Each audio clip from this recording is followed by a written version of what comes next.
Pero lo he conseguido a 10 pesos en una panadería acá a la vuelta. No, es toda una mentira, mi amor. No hay nada a 10 pesos. No hay nada. Mentira. Y he recorrido varias panaderías. Ni los súper lo tienen, ¿eh? No, a 10 pesos ni loca. No está en ningún lado, no. Las grandes cadenas de supermercados también se sumaron al acuerdo. Mientras tanto, la población espera que en las próximas horas el pan baje de precio. José Manuel Rodríguez, CNN, Buenos Aires. La Comisión Antimonopolios de México determinó limitar a Grupo Modelo, fabricante de la popular cerveza Corona, y a Cuauhtémoc Moctezuma, fabricante de 2X, los contratos de exclusividad que bares, cantinas y restaurantes firmaban con cada uno de estos productores dominantes en México, lo que abre la puerta a que las cerveceras artesanales, que representan solo el 1% del mercado, entren a estos negocios. Esta es la conclusión de una investigación que la Comisión Federal de Competencia inició en 2010 a solicitud de la cervecera SABMiller, pero que resuelve solo una parte de la concentración, porque un 20% de los restaurantes y bares sí podrán ser sujetos a contratos de exclusividad.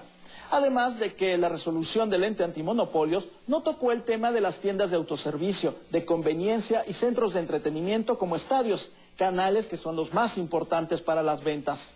Para las dos grandes cerveceras en México, el mercado de bares y restaurantes es de alrededor del 5% de sus ventas, pero para las cerveceras artesanales, estos negocios pueden llegar a representar el 75%, por lo que con esta resolución, los pequeños productores se ven optimistas de duplicarse en 5 años. En el resto de los canales de distribución, Corona y 2X seguirán dominando, según nos comentan los expertos. Saludos desde la Ciudad de México. Venezuela podría desarrollar proyectos turísticos lacustres en base a la experiencia vivida en Nicaragua. El gobierno nicaragüense informó que Virgilio Silva, titular de la empresa portuaria nacional, viajó recientemente a Venezuela, invitado por el Ministerio de Turismo para asesorar en la construcción de 3 puertos turísticos. La idea es desarrollar estos proyectos en 3 lagos venezolanos, tal como se realizó en el puerto Salvador Allende en el lago Solotlán de Managua. Se espera que luego de los estudios de factibilidad e impacto ambiental, en aproximadamente 2 meses, se inicie el proyecto piloto en Suata, Venezuela. Según informó la primera dama y vocero del gobierno nicaragüense, Rosario Murillo, este intercambio de experiencias es parte de la cooperación entre los gobiernos de ambos países. Desde que el presidente Daniel Ortega llegó al poder en el año 2007, Nicaragua y Venezuela han tenido una estrecha relación comercial y de cooperación. Según datos del Banco Central de Nicaragua, desde ese año hasta el 2012, Venezuela ha enviado a Nicaragua más de 2.500 millones de dólares en concepto de cooperación. Por su parte, Nicaragua ha enviado a Venezuela azúcar, carne bovina, frijoles, productos lácteos, entre otros. Un saludo desde Managua. ¿El CEN para mejorar el desempeño de empresarios y gerentes? ¿No lo creen? Diego Laje tiene el reportaje desde Japón, y muy interesante.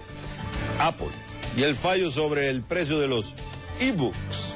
Al regreso hablamos del caso y de la carta que pudo tener un papel importante en la decisión judicial aquí en CNN. Dinero. Pero antes, vamos a echarle un vistazo a los principales índices accionarios y las monedas del mundo de América Latina.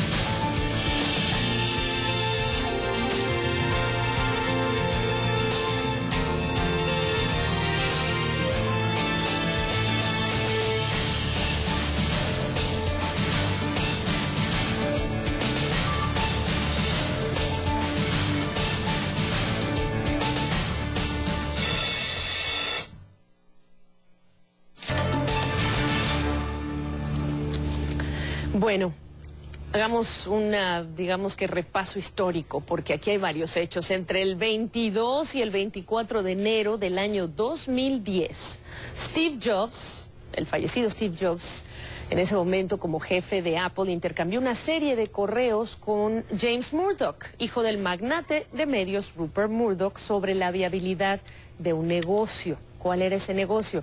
Un negocio entre Apple y la editorial HarperCollins, que es negocio del conglomerado News Corporation de Murdoch.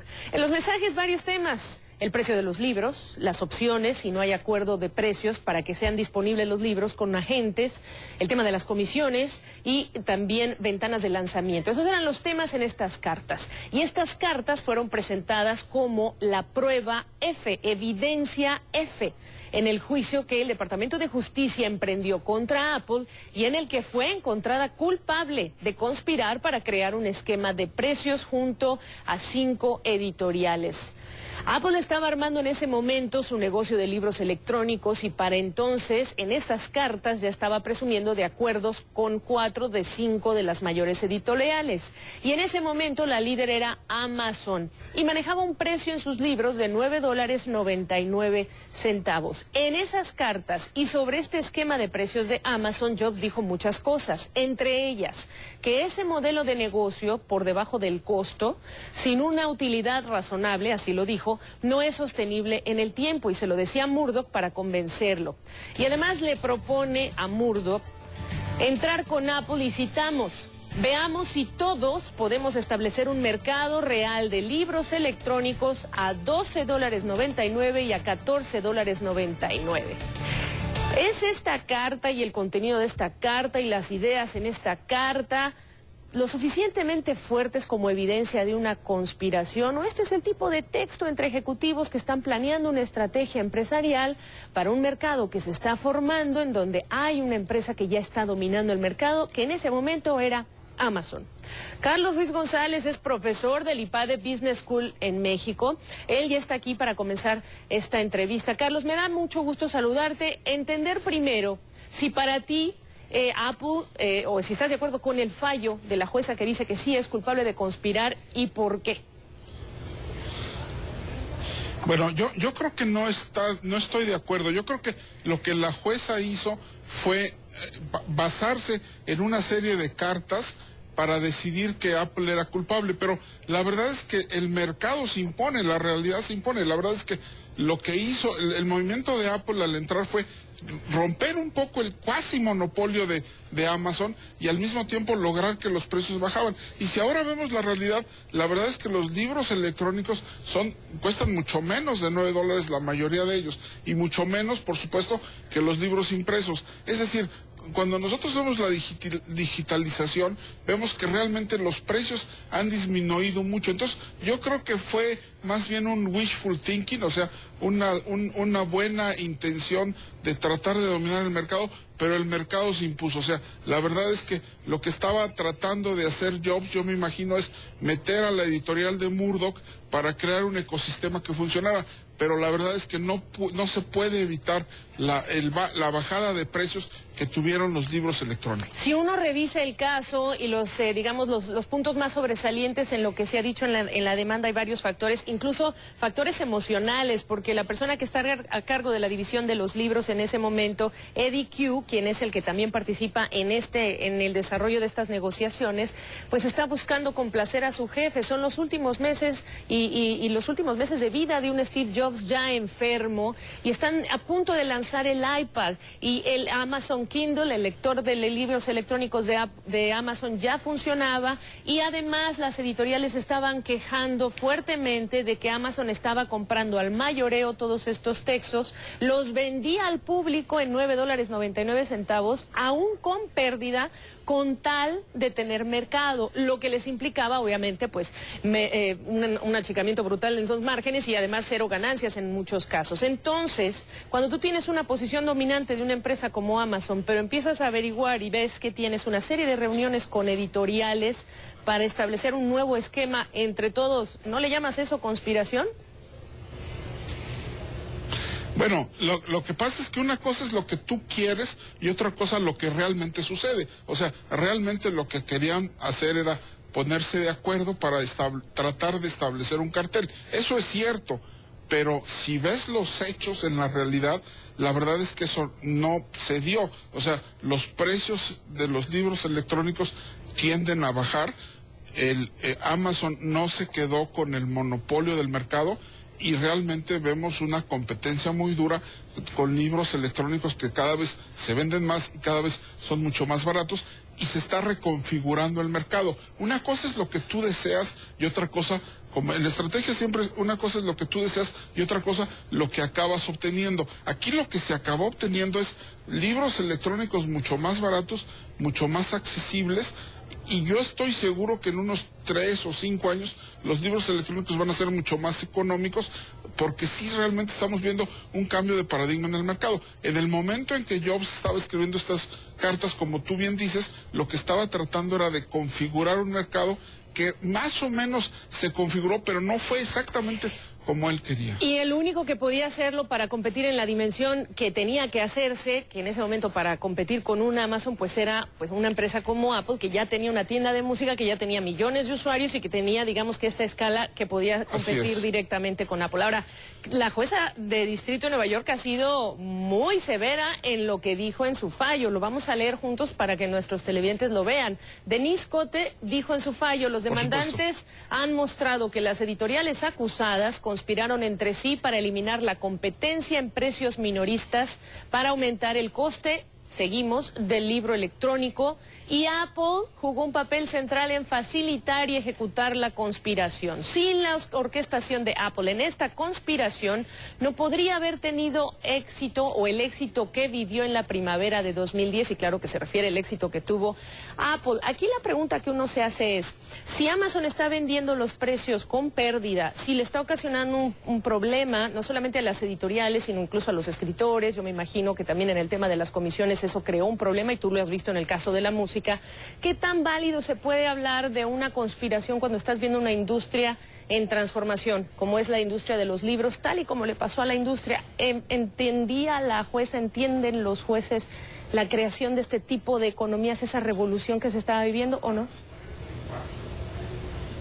Yo creo que no la entienden. Yo creo que lo que estamos viendo es, a ver, está muy bien lo que dices acerca de la música, es decir, no tienes que imprimir los discos, no tienes que imprimir los libros, no tienes costos de inventario, no tienes que guardarlos, no tienes que transportarlos físicamente, no tienes peligro de material obsoleto, no tienes peligro de no tener libros que se demandan. Entonces, todos esos costos se van a ver reflejados en que realmente puedas obtener buenos precios. Ahora, aquí lo que es muy importante y que lo vimos muy claramente cuando salió el iTunes y la música es que consigas que los que producen música le entren al negocio, es decir, que entren al ecosistema. Aquí lo que se trataba de hacer es convencer a las editoriales de que entraran al ecosistema. A lo mejor Jobs trató de decirles que iban a obtener buenas ganancias. La realidad, lo que nos ha demostrado es que los libros electrónicos tienden a ser más baratos, y lo que estamos viendo es que los propios autores están mucho más contentos, porque en vez de ganar solamente el 10% que ganaban con los libros editados e impresos en papel, ahora están ganando mucho más. Entonces, realmente estamos viendo una configuración. Yo creo que aquí la juez se basó más en los deseos de Job que en lo que realmente sucedió después, que es lo que estamos viendo actualmente. Y bueno, por supuesto, Apple dijo que va a apelar esta decisión de la juez. Qué bueno que cierras con eso, porque era exactamente lo que yo iba a decir. Carlos Ruiz González, profesor IPA de Business School México, gracias por tu presencia. Al contrario, muchas gracias, Gaby. Buenas noches. ¿Qué tiene que ver la espiritualidad con el mundo empresarial? En el lejano oriente lo tienen claro. La meditación mejora el desempeño de gerentes y empresarios. ¿What? Hay que escuchar a Diego Laje, que fue a comprobarlo y se ha convertido en un negocio. Eso cuando regresemos al único CNN Dinero. Y te recordamos nuestra pregunta en Facebook. ¿Cuál fue la noticia económica más relevante de la semana? ¿La cifra de China? ¿La decisión de Ben Bernanke? ¿La decisión de Apple? Vota y opina. Facebook.com/CNN Dinero.